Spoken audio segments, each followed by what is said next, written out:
So while I'm taking a break from reading Flavia for a minute, I'm going to talk for a little, for a little bit about Lewis Carroll's Alice stories. I usually don't talk about literature this old, but I've always had a soft spot for the Alice stories, and I just want to give some general opinions on them. I think Alice is so ingrained in our culture, I don't need to explain what it is, or what the stories are about, or the characters. They've become cultural icons at this point. And so much has been written about, inspired by, and influenced by, Lewis Carroll's stories of Alice and her trips through Wonderland, that I'm just going to talk straight about it without giving it really intro.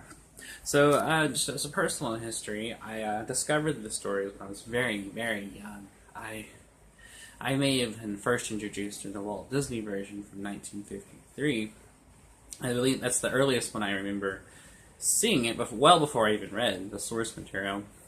And I was deeply enamored by this world. I loved the nonsensical, whimsical aspect of it. I loved Alice's steadfast, stoic, no-nonsense approach to all this silliness going on around her. But it was not so much Alice that I was interested in. It was this world. It was a strange, dreamlike universe that she had found herself in that really held my attention, especially since as I was a kid, and even now, I've always enjoyed, to quote Lydia Dietz, the strange and unusual, because I myself am strange and unusual. And I've always liked weird things, and I still do. I was always the weird kid that was into really weird shit no one ever was interested in. Or if I was interested in something, it wasn't for the same reasons a normal human being would be interested in. But I discovered the stories quite early. I mean, probably not even in grade school. But I read them in grade school. I believe the first time I actually read Alice in Wonderland was when I was maybe in the second or third grade. And it was even better, because I could envision these situations and scenarios myself. I could put my own interpretation as to what these characters, like the March Hare, and the Mock Turtle, and the Queen of Hearts, and Tweedledee, Tweedledum, and the Walrus and the Carpenter, and what they all looked like, and had my own visual impressions of them in my head. And I read both Alice Through the Looking Glass and Alice in Wonderland, and was deeply enamored. And I actually went through a phase, very briefly, where that's all I read. I just read them over and over again. And even now, they still hold a nostalgic place in my heart. As an adult, I've read both of them a few times, and they never cease to impress me.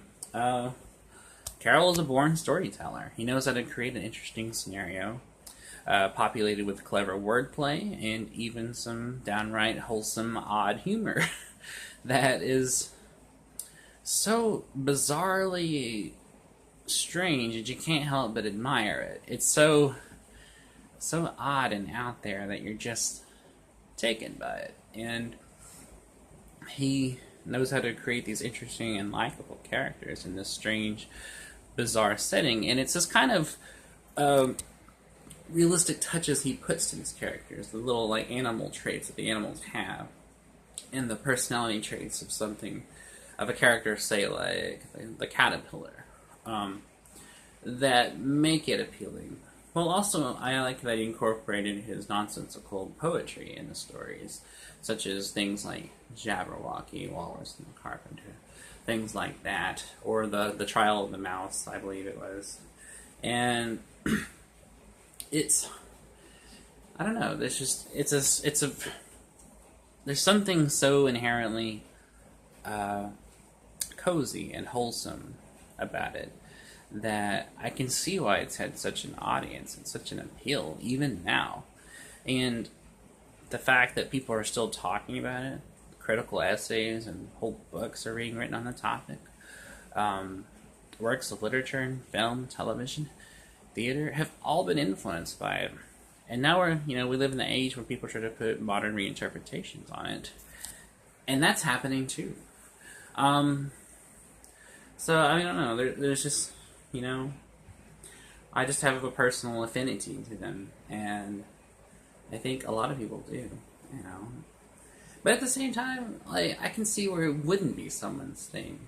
I've often thought about, like, I could easily see how this would not be someone's cup of tea. Like, I can see how somebody would find it too strange, too out there, not really fitting into their sense of humor or the kind of stories they like, to consume.